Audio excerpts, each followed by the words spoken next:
May I come in, sir? Yes, come in. Good afternoon, sir. बैठिए। Thank you. कैसे हैं आप? Sir अच्छी है। क्या किया आज आपने? सर आज मॉक था तो मैं उसी की तैयारी कर रही थी सर, प्रिपरेशन। क्या तैयारी किया? अखबार पढ़ा? Yes sir, newspaper. और क्या खबरें थी? सर ईरान और यूएस का जो वॉर चल रहा है, Iran versus US and Israel, उसके रिगार्डिंग एक न्यूज़ थी कि ईरान के जो प्रॉक्सी ग्रुप्स हैं, हुतीज जो यमन में है, उन्होंने भी रिसेंटली इजराइल में मिसाइल्स छोड़ी हैं। एंड सर आईपीएल का कल फर्स्ट डे था तो उसके रिगार्डिंग न्यूज़ थी। आरसीबी वर्सेस एसआरएच का मैच था। एंड सर ये युद्ध क्यों हो रहा है? क्या कारण है इसके पीछे? सर यूएस और इजराइल दोनों के कुछ पर्सनल रीजंस हैं।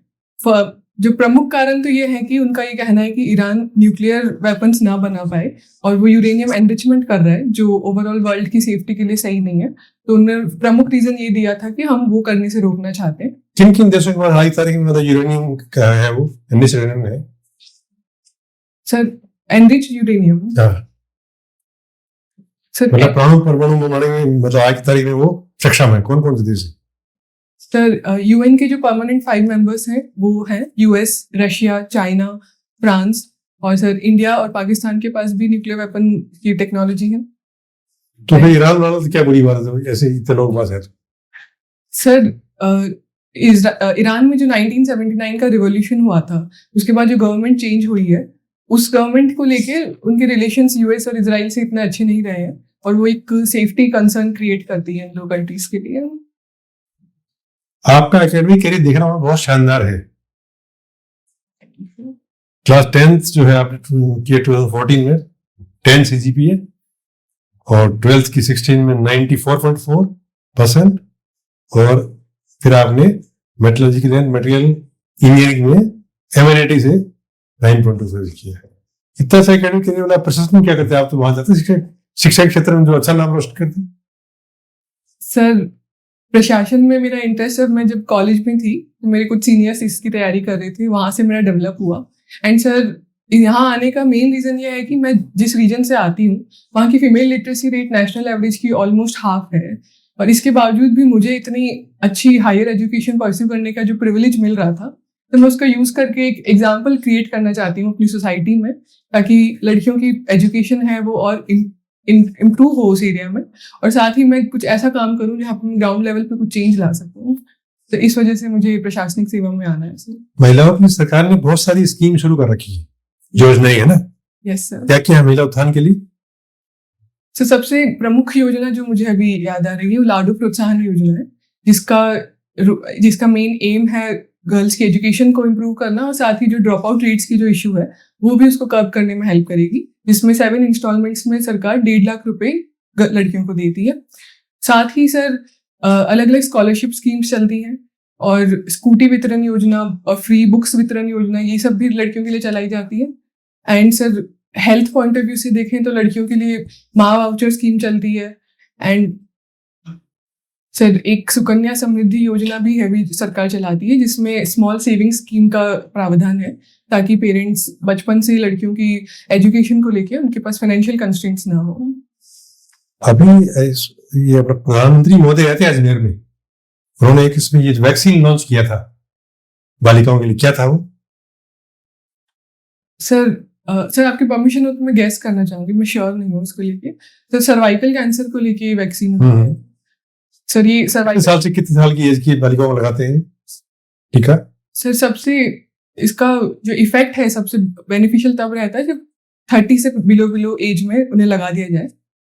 9 से 14 9 से 14 बीच में लगाते हैं। अच्छा सॉरी सर, मुझे इसकी जानकारी नहीं है। ठीक है। ये लिंग अनुपात क्या है राजस्थान में? Sir I am sorry sir, exact data मैं अभी रिकॉल नहीं कर पा रही हूँ। कुल मिला के जो है स्टैंडर्ड नहीं, आदर्श नहीं है मतलब। Yes sir. और बिगड़ा हुआ है, तो आप किसी इलाके की एसडीएम लगी हुई है, इसको ठीक करने के लिए आप क्या प्रयास करेंगे? सर सबसे फर्स्ट स्टेप मेरा इस डायरेक्शन में होगा कि अवेयरनेस मैं फैलाऊं लोगों में, जो कन्या भ्रूण हत्या पढ़े लिखे लोग ज्यादा कर रहे हैं, मैं देख रहा हूँ चीजें। जब हम लोग जब छोटे हुआ करते तो ये काम होते नहीं थे। जब अनप्रतिम दुनिया में नहीं होते थे, अब जरा हो रहे हैं। सर इसका एक वजह बनती है जो टेक्नोलॉजी है जिसमें ये पता लगाया जा सकता है उसका इलीगल यूज होना। तो सर मेरी कोशिश रहेगी कि एडमिनिस्ट्रेशन इसके अगेंस्ट काफी स्ट्रिक्ट रहे कि जो मेडिकल जो भी इक्विपमेंट्स हैं वो इलीगली कहीं डिस्ट्रीब्यूट ना हो, इलीगली लोग इसका यूज ना कर सके, और जो हॉस्पिटल्स हैं, डॉक्टर्स हैं, वो लाइसेंस्ड डॉक्टर्स ही इसका इस्तेमाल कर सके। पहला तो सर यही रहेगा मेरा। और दूसरा सर इसमें सोशल फैक्टर इन्वॉल्व है, तो इसमें लोगों में अवेयरनेस फैलाना बहुत जरूरी है। जो फीमेल्स को वो इस नज़र से देखते हैं कि वो एक बोझ है, इस वजह से इसका एक कारण बनता है फीमेल इन्फेंटिसाइड का।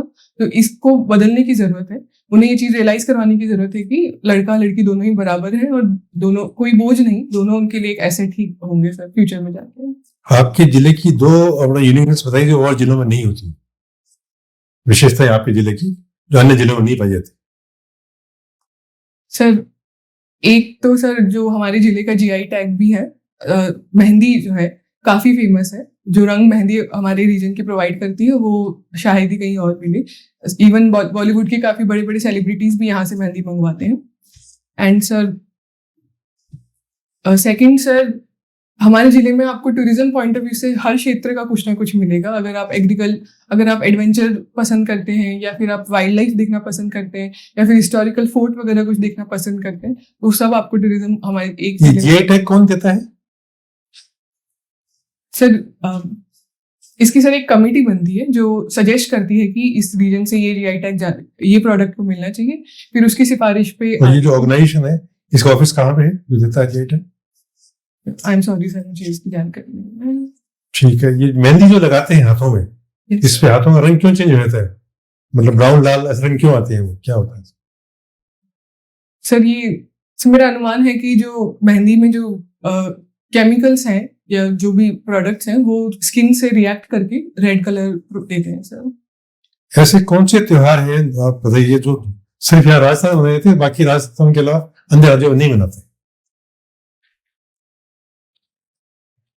सर कुछ प्रमुख त्योहार मेरे दिमाग में आ रहे हैं। आई एम नॉट श्योर वो दूसरे राज्यों में कितनी अच्छे से सेलिब्रेट होते हैं, पर राजस्थान में काफी अच्छे सेलिब्रेट होते हैं। फॉर एग्जाम्पल गणगौर का जो फेस्टिवल है, तीज का जो फेस्टिवल है, ये दोनों राजस्थान में काफी अच्छे लेवल पे से, जयपुर स्पेशली यहाँ अच्छे तरीके से मनाया जाता है। आपके आदर्श कौन है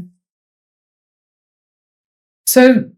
सर मैं स्पोर्ट्स में बहुत इंटरेस्टेड हूँ, और वहाँ एक आइडियल है जो पीवी सिंधु, उनको मैं अपना आइडियल मानती हूँ। और सर एडमिनिस्ट्रेशन से नजर से देखें तो स्मिता साबरवाल मैम है जो तेलंगाना काडर के आईएएस ऑफिसर है, उनके काम से भी काफी प्रभावित हूँ, तो उन्हें भी मैं अपना आइडियल मानती हूँ। मैं कुछ आपको क्षेत्र बोलूंगा, उसके उन क्षेत्र में आपको दो ये आदर्श महिलाएं जो आपको लगती हैं उनके नाम बताना। क्या राजनीति? सर सिर्फ पहला नाम मेरे दिमाग में जो आ रहा है अभी प्रेजेंट फाइनेंस मिनिस्टर जो है हमारे कंट्री की, निर्मला सीतारमण है। और sir are honourable president Droupadi Murmu ma'am. Good. और आपके प्रशासन में? सर प्रशासन में पहला स्मिता साबरवाल मैम, और सर राजस्थान से बात करें तो टीना डाबी मैम। जो खेल में? सर खेल में सर बैडमिंटन मेरा खुद का भी स्पोर्ट है, तो PV Sindhu ma'am. And sir cricket follow करना भी मैं पसंद करती हूँ, तो स्मृति मानधना मैम का। और समाज सेवा में? सर समाज सेवा में प्रेजेंट से मुझे कोई नाम नहीं याद आ रहा है। कोई बात नहीं, पास कर दो। सर मदर टेरेसा से बढ़कर इस फील्ड में मुझे नहीं लगता। शिक्षा में?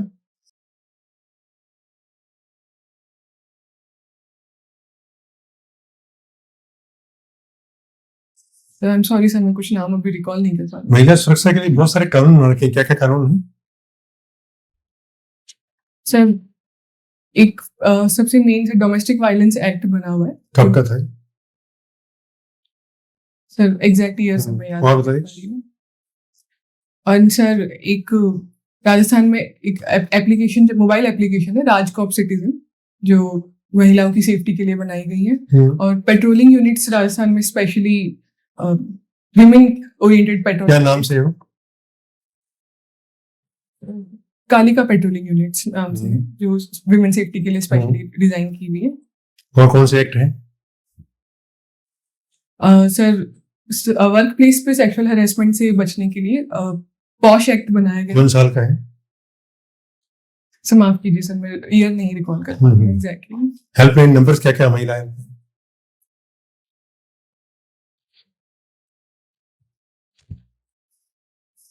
आप किसी एरिया की एसडीएम लगी हुई है, आपको ऐसा फील होता है कि ऑफिस का स्टाफ आपको ये मन से ऑफिसर नहीं स्वीकार कर रहा क्योंकि आप लेडी है। वहां सारे स्टाफ जो मानता है कि ये लड़की कल की हमारी बॉस कैसे होती है, ऐसे मन में सोचते हैं, बोलते कुछ नहीं, आपको नमस्कार नमस्ते भी करते हैं, फाइल भी आपकी प्रॉपरली टाइम में जा रही, बट जो इंटीमेसी है वो आपको नहीं लग रही है ना, उसको ठीक करने के लिए आप क्या करें?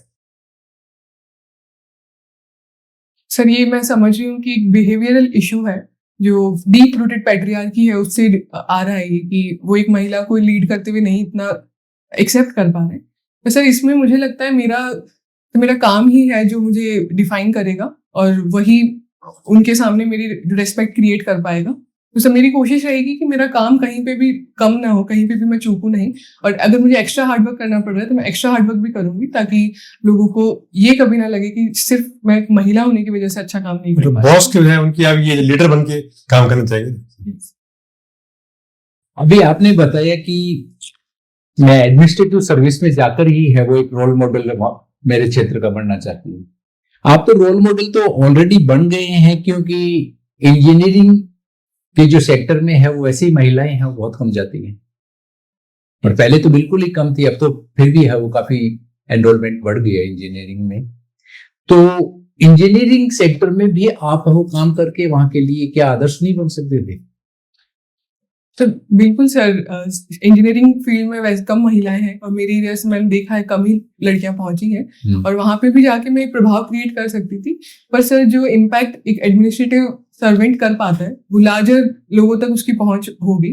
और सर जैसे प्रेजेंटली भी मैं फील करती हूँ कि अभी मेरी फैमिली है, एक्सटेंडेड फैमिली है, वहां तक लोगों को जरूर लगता है कि हाँ पढ़ाना चाहिए, बट मुझे ऐसा लगता है एडमिनिस्ट्रेटिव सर्विसेज का पार्ट बन के जितना बड़ा इम्पैक्ट मैं क्रिएट कर पाऊंगी वो सर टेक्निकल फील्ड मुझे वो नहीं प्रोवाइड कर पाएगा। आप अपने आप को ये भाग्यशाली नहीं मान रहे हैं कि आप जिस एरिया में रह रहे हैं वहां लिटरेसी, विमेन लिटरेसी रेट है वो नेशनल जो एवरेज लिटरेसी रेट है उसकी जस्ट हाफ है, और आप फिर भी आपके है वो परिवार ने आपको है वो MNIT जैसी है वो प्रतिष्ठित इंस्टीट्यूट से अब आपको है वो बीटेक करवाई है वो। तो ये क्या कारण है कि आपका परिवार तो है वो इतना एडवांस हो गया और दूसरे परिवार है वो अभी नहीं सोच पा रहे हैं इसके लिए? सर डेफिनेटली सर, मैं काफी लकी फील करती हूँ इस फील्ड में कि मेरे पेरेंट्स मुझे पूरा सपोर्ट प्रोवाइड कर रहे हैं। तो सर एक प्रमुख रीजन यही रहा है इस चीज का कि मेरे फादर का जो जॉब है वो मतलब जहां मैं रहती हूँ दूसरी जगह लगा है, और वहां पे जो विथ टाइम वो भी इवॉल्व हुए हैं, उन्होंने देखा है आसपास लड़कियों को, तो वो इस चीज से ओपन थे कि लड़कियों को पढ़ाना चाहिए। और सर बचपन से जो मेरा एकेडमिक रुझान था वो थोड़ा अच्छा होने की वजह से, एकेडमिक रिकॉर्ड अच्छा होने की वजह से वो और इंक्लाइन हुए कि मुझे पढ़ाई में आगे बढ़ना चाहिए। तो डेफिनेटली वो उनका सपोर्ट है सर। क्या कारण मानते हैं कि आपके वो एरिया में है वो जो लिटरेसी रेट है वो इतनी कम है? क्या कारण है इसके पीछे, क्या कारण? सर पहला रीजन है वो सर ड्रॉप आउट रेट्स, वहाँ की गर्ल्स की ड्रॉप आउट रेट ज्यादा है सर। इसके पीछे एक सोशल वजह ये बनती है कि अर्ली मैरिज का प्रावधान है, लड़कियों को 8th तक 10th तक पढ़ाने के बाद उन्हें शादी के लिए मजबूर किया जाता है। और सर इसके कई रीजन है, एक जो आटा साटा की प्रथा वो हमारे रीजन में काफी प्रेवलेंट है, तो वो भी एक फैक्टर बन रहा है सर। और सर दूसरा एक कारण हो सकता है कि जो स्कूल्स वगैरह हैं उनकी विसिनिटी इतना क्लोज ना होने की वजह से पेरेंट्स इतना सेफ फील नहीं कर रहे लड़कियों को दूर तक पढ़ाने भेजने के लिए। तो सर ये 2 कारण मुझे लगते बन रहे होंगे। जैसे 2 कारण आपने बताए, एक तो बाल विवाह एक बहुत बड़ा कारण है, या महिलाओं की जल्दी शादी, बच्चों की जल्दी शादी करना एक बहुत बड़ा कारण है। इसके लिए है वो गवर्नमेंट कितने लंबे टाइम से प्रयास कर रही है कि बाल विवाह है वो नहीं हो पाए हैं, वो फिर भी ये बाल विवाह होते हैं। इसके पीछे क्या कारण है? बाल विवाह क्यों होते हैं, क्यों नहीं रुक रहे बाल विवाह है जो? तो गवर्नमेंट कर रही है इस डायरेक्शन में काफी सालों से काम, और ऐसा नहीं है कि सर चेंज नहीं आ रहा है, ट्रांजिशन आ रहा है, बट उतना पेस जितना हम एक्सपेक्ट कर रहे थे उस फास्ट पेस पे नहीं आ रहा है सर। इसके कई कारण है। पहला तो सर जो डीप रूटेड पैट्रियार्कल माइंडसेट है फैमिलीज का वो एक बड़ी वजह बन रहा है। दूसरा सर सेफ्टी कंसर्न्स लड़कियों को लेके रहते हैं, वो दूर स्कूल भेजना नहीं चाहते। एंड सर तीसरा सर यही जो माइंडसेट है कि लड़कियों को पढ़ा लिखा के एट द एंड उन्हें घर का ही काम करवाना है, तो वो इस वजह से उन्हें पढ़ाई इतना जरूरी नहीं समझते और फिर वो जल्दी छुड़वा देते हैं एजुकेशन। अच्छा ठीक है, ये तो छोड़िए। अभी जो ईरान, इजराइल और अमेरिका के बीच में जो वॉर चल रहा है, यदि आपको है वो इसमें मध्यस्थता करने के लिए कही जाए तो आप इसके लिए है वो क्या सजेशंस दें कि है वो तीनों देश है वो मान जाएं और युद्ध विराम या सीज फायर कर लें? क्या सजेशंस आप देना चाहेंगे कि ये एमिकेबल सॉल्यूशन है इसका, कि इससे है वो शांति है वो हो सकती है? सर, ऐसी जो कॉम्प्लिकेटेड वॉर की जो रीजंस मध्यस्थता के लिए जो कारण बनेंगे, वो सर दोनों ही पार्टीज को थोड़ा सा कहीं कॉम्प्रोमाइज करना पड़ सकता है। दोनों ही पार्टी से जो कंसर्न है उन्हें सुनना जरूरी है और उसके लेके काम करना जरूरी है। तो जैसे ईरान है, वो अभी वॉर की वजह से एक सेफ्टी कंसर्न उनके लिए हो गया है कि कभी भी वॉर फिर से छिड़ सकता है अगर वो अभी युद्ध विराम करते हैं। तो उन्हें ये श्योरिटी चाहिए कि वापस इस टाइप की कोई वॉर नहीं छिड़ेगी, और वो जो नुकसान हुआ है इस पूरे वॉर में उसकी भरपाई भी चाहते हैं। और साथ ही सर यूएस के जो कंसर्न्स हैं कि न्यूक्लियर डिसआर्मामेंट वो करना चाहते हैं ईरान का, तो सर दोनों को मिडिल ग्राउंड पे आने की जरूरत होगी। ईरान के जो डिमांड्स हैं कि स्टेट ऑफ हॉर्मुज पे उनका सोल कंट्रोल, जो एक वर्ल्ड का बहुत इंपॉर्टेंट स्टेट है, उस पर थोड़ा उन्हें कॉम्प्रोमाइज करना पड़ेगा कि एक वर्ल्ड बॉडी उसको कंट्रोल करे, कोई एक पर्टिकुलर कंट्री नहीं। और यूएस के केस में भी उन्हें इस बात की गारंटी देनी होगी कि वापस इस तरीके का कोई वॉर यूनिलैटरल डिसीजन के तौर पे ना लिया जाए। तो सर इन दोनों बातों पे उन दोनों कंट्रीज को सर बनाने की जरूरत है कि वो बैलेंस क्रिएट करें। अमेरिकी राष्ट्रपति डोनाल्ड ट्रंप कह देते हैं कि 5 दिन तक है वो उस क्षेत्र में कोई मिसाइल और ड्रोन नहीं दागे जाएंगे, और 5 दिन तक है वो, और फिर उसके 5 दिन पूरे होने के बाद में फिर 5 दिन है वो एक्सटेंड करने की घोषणा कर देते हैं, जबकि ईरान कहता है कि हमसे कोई बात ही नहीं हुई है। तो ये एक तरफा जो बयान है, ये क्या शांति लाने के प्रयास हैं या और ज्यादा है जो इस युद्ध को बढ़ाने की दिशा में है वो इस तरह के बयान दिए जा रहे हैं? तो यूएस के जो प्रेसिडेंट हैं उनके साइड से यूनिलैटरल जो बयान आते हैं एक दुविधा क्रिएट कर रहे हैं। वो बोलते हैं कि युद्ध विराम हो रहा है, उसी समय इजराइल वहां पे फिर से मिसाइल छोड़ रहा होता है। सर वर्ल्ड की सभी कंट्रीज को मिलके एक प्रेशर क्रिएट करने की जरूरत है कि अगर यूएस प्रेसिडेंट कुछ इस तरीके का बयान दे रहे हैं तो उस पर वो फिर लागू भी करे। वो अगर बोल रहे हैं कि युद्ध विराम होगा तो युद्ध विराम हो भी। और सर दिल्ली के गले में कौन घंटी बांधे? बात तो है ना, घंटी बांधे कौन? दिल्ली गले में बात तो है ना, पिछले सारे बातें कर रहे हैं, तो घंटी कौन बांधे थे गले में जाके? बात तो है, कोई उनके खिलाफ कोई बोलने की हिम्मत नहीं कर पा रहा है। जो सर कोई भी देश है वो इस खिलाफ, जैसे चाइना है, रूस है, वो भी खुलकर है वो उसको विरोध में है वो नहीं आना चाह रहे। क्या कारण क्या है इसके पीछे? वो सर यूएस के पास सर यूएस हेजेमन कंट्री है, पेट्रो डॉलर की सुप्रीमेसी है उसके पास। सभी कंट्रीज थोड़ा झिझकते हैं उनके अगेंस्ट बोलने में। और सर जैसे चाइना की इंडिविजुअली बात करें तो उसके खुद के पर्सनल कुछ रीजंस हैं, वो फ्यूचर में ताइवान को लेके भी कुछ अपने प्लान्स रखता है, तो हो सकता है वो उसके इस वजह से यूएस के अगेंस्ट ना बोल रहा हो। और सर मुझे लगता है एट प्रेजेंट कुछ ऐसी कंट्रीज हैं जो उनका दोनों ही पक्ष रिस्पेक्ट करते हैं और दोनों ही पक्षों के साथ अच्छे रिलेशंस हैं। फॉर एग्जांपल इंडिया, रशिया, तो ये कंट्रीज अगर एक कॉमन प्लेटफॉर्म पे इन दोनों पक्षों को लेके आए और मध्यस्थता कराने की कोशिश करे तो कुछ बात आगे बढ़ सकती है। सर इस वॉर में जो सबसे ज्यादा जो इफेक्ट डाल रहा है वो है हॉर्मुज स्ट्रेट। Yes sir. बाकी वॉर से हमें कोई मतलब नहीं है कि वॉर चलता रहे, लेकिन हॉर्मुज स्ट्रेट यदि खुला रहता है yes, तो मेरे ख्याल से काफी हद तक है वो प्रॉब्लम है वो काफी सोल्व हो जाती है भारत जैसे देश के लिए। तो है वो, तो ये हॉर्मुज ब्रिज को है वो ईरान ने अपना है वो एक तरह से मोहरा बना रखा है। yes, और ईरान की संसद भी है वो इसमें है वो कोई स्टेप्स लेने जा रही है कि हम जो यहाँ पे एंट्री फीस है वो वसूलेंगे। yes, ये क्या मुद्दा है इसका? Sir state of Hormuz world trade के लिए काफी प्रमुख स्टेट है। इसमें ऑयल का अराउंड 20% जो हिस्सा है वर्ल्ड का वो यहीं से होके गुजरता है। तो और इंडिया की एनर्जी सिक्योरिटी के लिए भी काफी इंपॉर्टेंट स्टेट है ये।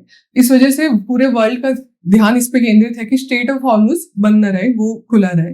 पर ईरान इसी को एक वेपन के जैसे यूज कर रहा है। वो वर्ल्ड पे पूरा प्रेशर बनाने के लिए उसके सबसे अच्छा हथियार स्टेट ऑफ हॉर्मुज ही है। तो वो फ्रेंडली कंट्रीज को वहां से निकलने की परमिशन दे रहा है और जो भी उसके अभी एनिमी कंट्रीज हैं उनके लिए उसने वहाँ बाधा क्रिएट की हुई है। बट सर मेरा ये भी मानना है कि एक इकोनॉमिक रीजन की वजह से स्ट्रेट ऑफ हॉर्मुज पूरे वर्ल्ड के लिए इम्पोर्टेंट है, बट सिर्फ इसके खुल जाने से हम वॉर को एक्सेप्ट कर लें वो भी गलत है, क्योंकि ह्यूमैनिटेरियन ग्राउंड्स पे war is not a good thing. वहाँ ईरान के, इसराइल के, लेबनान के सभी जगह जो आम नागरिक है उनकी हत्या हो रही है। तो वर्ल्ड चाहे उसे स्ट्रेट ऑफ हॉर्मुज अगर खुल भी जाता है तो हमें इस पर बात करने की तो फिर भी जरूरत रहेगी। इस वॉर की वजह से हमारा जो इंडियन जो रुपीज है उसकी वैल्यू है वो बहुत ज्यादा गिर गई है। पहले कभी इतनी डाउन है वो वैल्यू नहीं हुई थी। क्या केवल इसका एकमात्र कारण वॉर है? सर हम कुछ टाइम से देख रहे थे कि सर डॉलर के कंपैरेटिवली रुपी फॉल कर रहा है, और सर वॉर ने और उसे कैटलाइज कर दिया है, बिकॉज ये स्ट्रेट ऑफ हॉर्मुज बंद होने की वजह से हमारे इंपोर्ट्स एक्सपेंसिव हो चुके हैं, क्योंकि हम इंडिया 80% हमारे ऑयल के लिए इंपोर्ट्स पे ही डिपेंडेंट है। तो इंपोर्ट्स इतना एक्सपेंसिव हो जाने की वजह से रुपी और फॉल करने लगा है। देखिए हम पहले कहते थे कि ऐसे ही जब अशांति होती है वर्ल्ड में तो गोल्ड और सिल्वर में है वो इन्वेस्टमेंट बढ़ता है, क्योंकि वो सबसे ज्यादा सेफ इन्वेस्टमेंट माना जाता है। लेकिन इधर वॉर भी हो रहा है और बड़ा वॉर हो रहा है, छोटा भी नहीं हो रहा, और गोल्ड और सिल्वर की जो प्राइस है वो भी डाउन जा रही है। ये क्या कॉन्ट्राडिक्टरी नहीं हुआ? पहले हम इसका एक कारण बताते थे कि वॉर के टाइम है वो इन्वेस्टमेंट है वो डाइवर्सिफाइड हो जाता है, और सोने और चांदी जो कि वर्ल्ड वाइड एक्सेप्टेबल है उसमें है वो इन्वेस्टमेंट करते हैं। लेकिन ये भी अभी लागू नहीं हो रहा, क्योंकि डेली है वो सोने और चांदी की जो प्राइस है वो कम हो रही है। ये सर ये एक कॉन्ट्राडिक्टरी सिचुएशन हम देख रहे हैं। जो सेफ हेवन्स पर जनरली लोग रिलाई करते थे ऐसी सिचुएशन में, for example gold and silver, अब उनके प्राइसेस फॉल कर रहे हैं, तो लोग अभी भी दूसरे जो एसेट्स है, फाइनेंशियल एसेट्स, उन पे विश्वास दिखा रहे हैं। सर इसके कारण क्या है सर, मैं अभी नहीं समझ पा रही हूँ। ठीक है सर। ओके, आपके एकेडमिक्स काफी अच्छे नजर आ रहे हैं, और 2020 में आपने अपना बीटेक जो कंप्लीट कर लिया था, यस, और अभी 2026 चल रहा है। Apart preparation for the UPSC and civil services के अलावा आप क्या कर रहे थे? सर मैं प्रिपरेशन ही कर रही हूँ सर पूरी। तो आपने जो एक विशेष योग्यता जो हासिल करी है और 4 साल अपने इसमें लगाए हैं आप, और अच्छे आपके जो है परसेंटाइल भी बहुत अच्छे हैं। Yes sir. और एकाएक एक निर्णय आया जिसमें आपने प्रशासनिक सेवा में जाने को चुना आपने। Yes sir. तो जैसा आप अपने प्रत्युत्तर में कह रही थी कि मैं समाज में, मेरे एरिया में आइडल बनना चाहती हूँ, जैसा कि सर कह रहे थे, वो तो ऑलरेडी आप बन चुकी हैं। और रही बात आप जो साक्षरता की कर रही हैं, तो वो तो जालोर में भी बहुत कम है, वो तो पाली से भी कम है। अगर लिंगानुपात की बात करते हैं तो ग्रामीण का जो लिंगानुपात पाली डिस्ट्रिक्ट का पूरे राजस्थान में सबसे ज्यादा है। Yes sir. तो सारे आंकड़े तो जो आप कह रही हैं उसके मेरे हिसाब से पार्शियली एग्री करता हूँ मैं तो उससे। और आपके जो एकेडमिक्स हुए हैं उसमें तो लगता ही नहीं कि जिस एरिया से आप आती हैं तो वहां पे तो आपको इन समस्याओं से कभी 2-4 होना पड़ा हो। अच्छी स्कूलिंग हुई है आपकी। Yes sir. अच्छे जो है वो संस्थान से आपने बीटेक करा है, क्या कारण है फिर उसका? सर ये पाली का लिंगानुपात राजस्थान में सबसे बेस्ट है सर। ये कैसी अच्छी बात है सर, पर इसके बावजूद भी फीमेल लिटरेसी के रेशियो वहाँ इतने अच्छे नहीं है सर। तो पूरे राजस्थान के नहीं है वो, तो राजस्थान का कितना है? सर 54 के अराउंड राजस्थान का है, एंड सर पाली का 38-39 के अराउंड ही है सर। तो सर ये एक मुझे लगता है एक समस्या है जिसपे सर मेरा पर्सनली मुझे एक्सपीरियंस जो मेरी लाइफ का था। आपके एरिया की सबसे ज्यादा समस्या है कौन, सामाजिक समस्या कौन सी आपके डिस्ट्रिक्ट की? Yes sir. सामाजिक समस्या कौन सी? सर पहला sir child marriage, and sir Rajasthan में सबसे ज्यादा बाल विवाह कहाँ होते हैं? I am sorry sir, district का मुझे आइडिया नहीं है सर। तो कह सकते हैं कमोबेशी सर, तो पूरे राजस्थान में ही है जहाँ पे चाइल्ड मैरिज होती है। Yes sir. उसके अलावा एंड सर गर्ल्स एजुकेशन, उसका रेशियो कम है सर, लिटरेसी रेट कम है। एंड सर एक सर आटे साटे की जो प्रथा है वो मैंने सर, आटा साटा तो सबसे ज्यादा जो आदिवासियों में देखने को मिलता है। Yes sir. तो पाली में तो ऐसी कोई मतलब जनजातियां निवास ही नहीं करती वहां पे। सर इसके बावजूद भी सर ये प्रथा वहाँ काफी प्रेवलेंट है सर। मैं पर्सनली ऐसा फील किया है मैंने, से जो लाइफ का मेरा एक्सपीरियंस रहा है, मैंने देखा है होते हुए भी फैमिली। इसके अलावा सामाजिक समस्याओं में? और सर ओवरऑल जो इशू है उस पैट्रियार्कल माइंडसेट, उसकी मैं बात कहूंगी सर, जिससे डीप रूटेड ये सारे प्रॉब्लम्स उभर के आ रहे हैं। फॉर एग्जांपल लड़कियों को उतना पढ़ाया नहीं जाना, लड़कियों की जल्दी शादी कराना, उसे पैट्रियार्कल माइंडसेट एक और कारण भी है। तो कहा ही जाता है कि अकेला चना भांड नहीं फोड़ सकता। Yes sir. आप ऐसा क्या करेंगे जिसमें इस प्रकार से जो पुरुषवादी जो सोच जिसका आप उल्लेख कर रही है, इसमें किसी प्रकार के चेंजेस आए? बता ही तो सकती हैं। वो तो ऑलरेडी पहले जो जितने भी जो समाज सेवी संस्थाएं हैं, उसके बाद में बहुत सारे आईडी जो लोग पहले से काम कर रहे हैं। Yes sir. फिल्में जो है वो समाज का आईना होती हैं, वो बनती हैं, और बहुत सारी चीजें हैं जो ऑलरेडी पहले भी करी जा रही हैं। आपके द्वारा नया क्या किया जाएगा? सर ये अकेले काम ऐसे बड़े चेंज लाना मुश्किल है सर, पर इसका मतलब ये भी नहीं होगा कि मैं कोशिश ना करूं। और मैं अगर लोग देखेंगे कि उन्हीं में से निकल के एक लड़की वहां पहुंच पाई है, तो ज्यादा प्रेरणा मिलती है सर। जब आप पर्सनली ये कोई स्टोरी सुनते हैं कि हाँ पर्सनली कोई पहुंचा है वहां तक। और सर मेरी कोशिश सिर्फ अकेले नहीं करने की रहेगी। अगर मुझे एक प्लेटफॉर्म मिलेगा तो मैं आसपास जो भी लोग होंगे, जो एनजीओज हो गए या फिर जो भी मेरे बस में होगा कि लोगों से बात करना, अवेयरनेस फैलाना। एनजीओज के थ्रू ज्यादा बेहतर कर सकते थे, ऐसा मैं समझ पा रहा हूँ, क्योंकि जिस प्रकार प्रशासनिक सेवा में आएंगी आप, तो आपके साथ में बहुत सारे कानून जुड़े होंगे जो मर्यादा में रह करके आपको काम करने के लिए प्रेरित करेंगे। एनजीओ एक सिस्टम ऐसा है जिसके अंदर सीएसआर के थ्रू आप जो है ग्रामीण रूप तक सारी चीजें कर सकते हैं। सर बेशक सर एनजीओ इस डायरेक्शन में काफी बेहतर काम करते हैं। परंतु सर मुझे ऐसा लगता है कि एनजीओ का काम एक पर्टिकुलर सेक्टर को लेके सीमित होता है। उसमें इन डेप्थ ज्यादा मिलेगी बिकॉज वो एक ही सेक्टर पे काम कर रहे हैं। बट प्रशासनिक सेवा मुझे मल्टीपल एरियाज में काम करने का मौका प्रदान करेगी। तो सर मैं काफी डिफरेंट फील्ड्स में कुछ चेंज ला पाऊंगी सर। अभी पिछले 3-4 साल से वर्ल्ड के अंदर का जो है युद्ध चल रहे हैं, जिसमें छद्म युद्ध भी कह सकते हैं, कभी आमने सामने कंट्रीज, जैसे यूक्रेन रसिया का युद्ध अभी थमा ही नहीं है। Yes sir. गजा के साथ में चल ही रहा था इजराइल का, और अभी एक नया युद्ध और बीच में एक छोटा सा military operations India versus Pakistan में भी हुआ। अफगानिस्तान के साथ में भी जो है वो पाकिस्तान की टेंशन हमेशा बरकरार रहती है। इस युद्ध में भारत को क्या सबक लेने की आवश्यकता है कि ऐसी सिचुएशन कभी भी आ सकती है? अगर चाइना किसी मिलिट्री पॉइंट्स को लेकर के और कोई चौकी पे हमला कर दे तो सिचुएशन एक दिन में अराइज हो सकती है। ऐसे ही पाकिस्तान के साथ हो सकता है। अगर 2 मोर्चों पे अगर इंडिया को गिरना पड़ सकता है तो कौन कौन से चैलेंजेस होंगे, और आप 3 साल को, आगामी जो 3 साल है उनका कोई ड्राफ्ट बताइए कि इन चीजों पे भारत को बहुत तरीके से आगे बढ़ना होगा।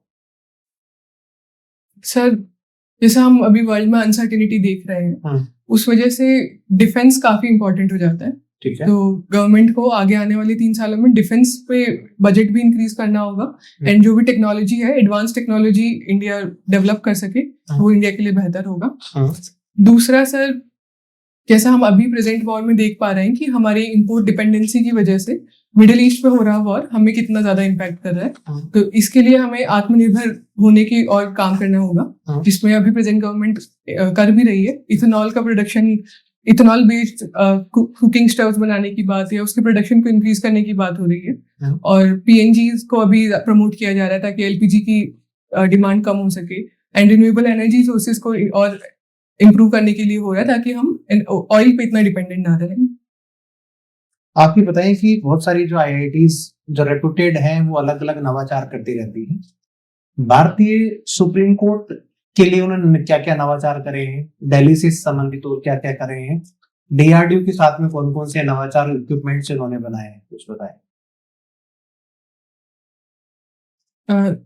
सर सुप्रीम कोर्ट के रिलेटेड मेरे दिमाग में एक एआई चैटबॉट आ रहा है दिमाग में, जो लैंग्वेज ट्रांसलेशन में उन्हें हेल्प करेगा। आईआईटी कानपुर से संबंधित कुछ उन्होंने बनाया है, आईआईटी रुड़की ने कुछ बनाया और डीआरडीओ से संबंधित।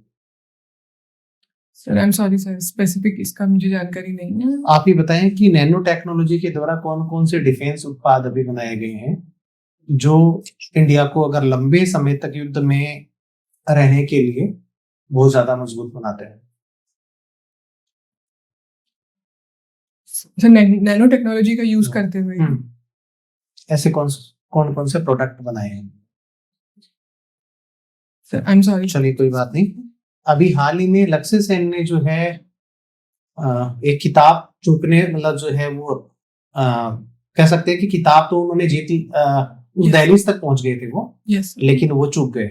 यस कौन सा किताब था? सर ऑल इंग्लैंड चैंपियनशिप, वो फाइनल्स में हार गए थे। हार गए थे। इससे पहले ये किताब किन किन ने जीता है? सर प्रकाश पादुकोण इससे पहले 2 बार इस चैंपियनशिप के फाइनल्स तक पहुंचे हैं। एंड सर प्रकाश पादुकोण के अलावा कोई और? सर पुलेला गोपीचंद का ने भी तो जीता है। सर मैं श्योर नहीं थी इसलिए। ओके, आप ही बताएं कि राजस्थान के ऐसे कौन कौन से सेटलर्स हैं जिन्होंने बड़ी प्रतियोगिता में पार्टिसिपेट किया है? सर कृष्णा नागर जो है पैरा ओलंपिक्स में राजस्थान से बैडमिंटन में अच्छा परफॉर्म किए हैं। क्या किया है उन्होंने? कौन सा पदक लेके आए थे वो? सर मैं पदक रिकॉल नहीं कर पाया। गोल्ड लेके आए थे, गोल्ड है ना सर। एंड सर बाकी सर अभी राजस्थान से इतने प्रमुख शटलर्स नहीं है जो बड़े प्लेटफॉर्म पे अच्छा परफॉर्म कर रहे हैं सर अभी। महिलाओं और पुरुषों का जो नेट होता है उसकी कितनी होती है ऊंचाई? अलग अलग कितनी होती है? अलग अलग होती है ना सर? आप तो खेलती है बैडमिंटन। तो महिलाओं और पुरुषों का जो नेट होता है उनकी ऊंचाई, हाइट जो है वो अलग अलग होती है। मेरे स्टेटमेंट से सहमत है या नहीं है? ये बराबर होती है? सर जहां तक मुझे जानकारी है बराबर होती है सर। जहां तक से जानकारी है या होती है? या वॉलीबॉल के अंदर जो महिला प्लेयर होती है उनकी जो है वो नेट की ऊंचाई बराबर होती है या कम होती है? सर वॉलीबॉल में डिफरेंट रहता है मेन एंड वीमेन का। बैडमिंटन में सेम ही है। Yes sir. ठीक है। सबसे फास्टेस्ट स्मैश किसका है?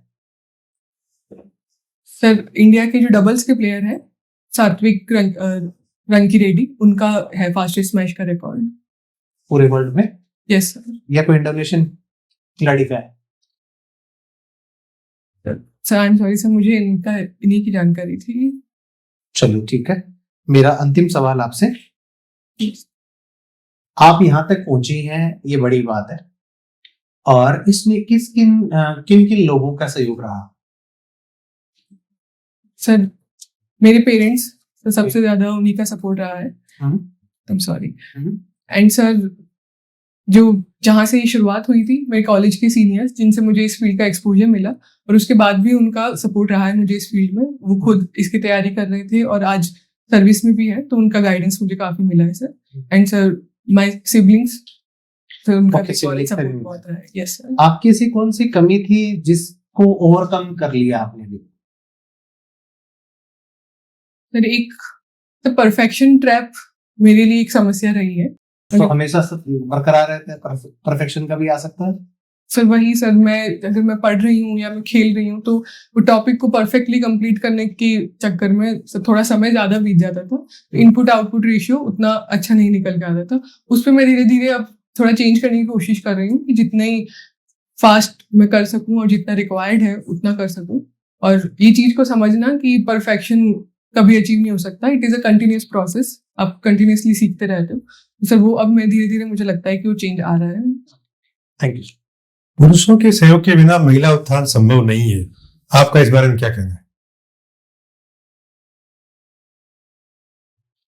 सर पुरुष हमारे समाज का सर 50% पॉपुलेशन है, और किसी पूरे समाज की ग्रोथ की बात करें तो 50% अगर उससे बाहर रहे तो ग्रोथ संभव मुश्किल जरूर बनेगी सर।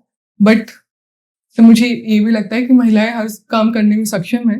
तो आपका ये जो महिला आरक्षण बिल पास हुआ, अगर पुरुष MP MLA साथ नहीं तो पता क्या बिल पास है आपका इसमें ये जो भी आप से जो कानून बने हैं, अगर इसमें ये पुरुष सदस्य सहयोग नहीं करते बनता क्या कानून नहीं? सर उस प्लेटफॉर्म पे जो अभी कानून बना रहा है वहां सिर्फ पुरुष है। इसके पीछे भी हिस्टोरिकल रीजंस है। हिस्टोरिकली विमेन को अपॉर्चुनिटीज मिली नहीं, इसलिए वो वहां पहुंच नहीं पाई है। अगर वो वहां होती तो काफी जल्दी ऐसे कानून बन चुके होते सर। बैडमिंटन नाम कहाँ से आया? सर ये लंदन में स्थित एक क्लब था, बैडमिंटन क्लब, वहां पे पहली बार ये स्पोर्ट खेला गया था, वहां से ये नेम डिराइव हुआ है सर। मेटलर्जिकल इंजीनियरिंग की जो पढ़ाई की है, इसको आप यहाँ प्रशासन में कैसे इस्तेमाल करेंगे? तो metallurgical and materials engineering minerals के एक्सट्रैक्शन, इंडस्ट्रियल प्रोसेसेस का नॉलेज प्रोवाइड करती है। और राजस्थान जैसे स्टेट में, जिसे हम म्यूजियम ऑफ मिनरल्स कहते हैं, इसमें काफ़ी अहम योगदान होगा। जैसे सर अभी रिसेंटली रेयर अर्थ मिनरल्स के भी रिसोर्सेज पाए गए हैं जो कंट्री की नेशनल सिक्योरिटी के लिए भी काफ़ी इंपॉर्टेंट है, तो वहाँ इसका हेल्प मिलेगी सर। कहाँ कहाँ पाए गए राजस्थान में rare earth minerals? Sir Balotra जिले में भातीखेरा हिल्स में पाए गए हैं सर। सिवाना क्या है? Siwana sir Siwana hills and Siwana fort sir Barmer में स्थित है। वहीं पाए गए हैं सर राजस्थान में। इसमें ये जो अपना प्रमुख ये माइंस कौन कौन सी है जहाँ माइनिंग होती है? किस किस माइंस कहाँ कहाँ पे होती है? तो सबसे प्रमुख माइंस हिंदुस्तान जिंक लिमिटेड, जिसका हेडक्वार्टर उदयपुर में स्थित है, जो जिंक और लेड का एक्सट्रैक्शन करती है। माइंस कहाँ पे है? सर एक माइंस इसकी रामपुरा आगुचा में है, एक सर जावर और दिबारी यहाँ पे भी इसकी माइंस स्थित है। और सर हिंदुस्तान कॉपर लिमिटेड, उसकी माइंस झुंझुनू और शेखावटी रीजन में है। खेजड़ी में कहाँ है? Yes sir, Khejri. सर इन दो का सबसे ज्यादा एक्सट्रैक्शन। चांदी की बड़ी इंपॉर्टेंस है इंडस्ट्री यूज में ना। यस अभी ये इसमें चांदी शॉर्टेज हो गई थी, चाइना ने उसका एक्सपोर्ट बंद किया था, तो वो चांदी का भाव 4.25 लाख रुपए किलो हो गया था। Yes sir. तो आपके हिंदुस्तान जिंक ने एकदम से इसका ये चांदी का उत्पादन क्यों नहीं बढ़ा दिया? सर हिंदुस्तान जिंक का प्रमुख उत्पादन लेड और जिंक का Yes. है, और उसमें वो तो उसका बाय प्रोडक्ट है। यस सर, कुछ परसेंट। ठीक है, आप कंटिन्यू सकते हो ना, आप जा सकते हैं। Thank you.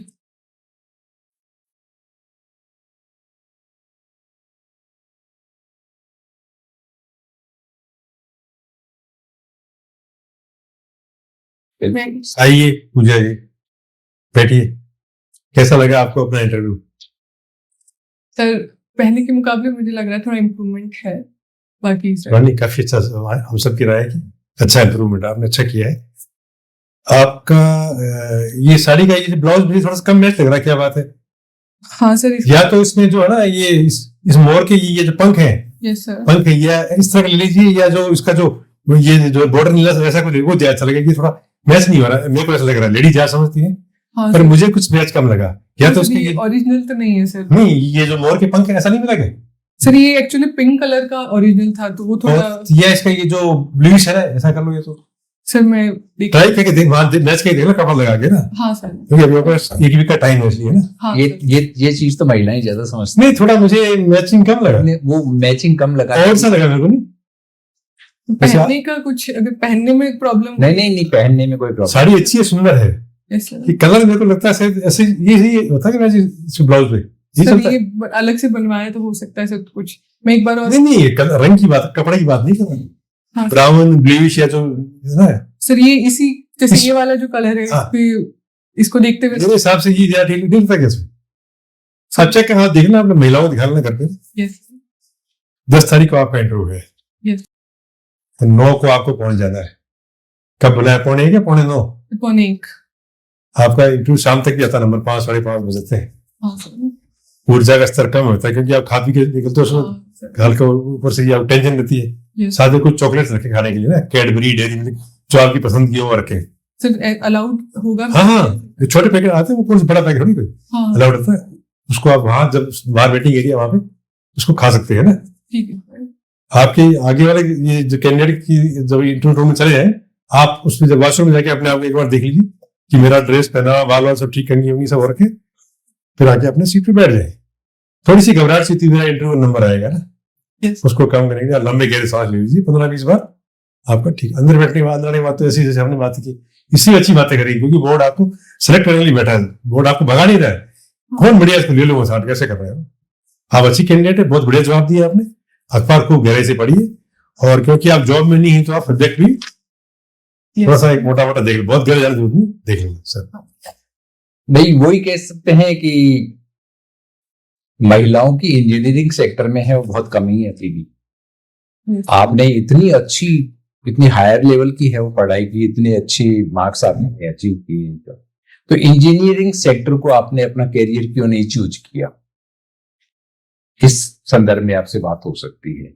MNIT बहुत प्रतिष्ठित संस्थान है, NITs में है वो, तो उससे करने के बावजूद भी आपने है वो, क्योंकि RS के लिए तो जो क्वालिफिकेशन है वो सिंपल ग्रेजुएशन है, हाँ, सर। जबकि इंजीनियरिंग के सेक्टर में तो इंजीनियरिंग ही है, उसमें है वो जनरल कैंडिडेट है, वो नहीं जा सकता है।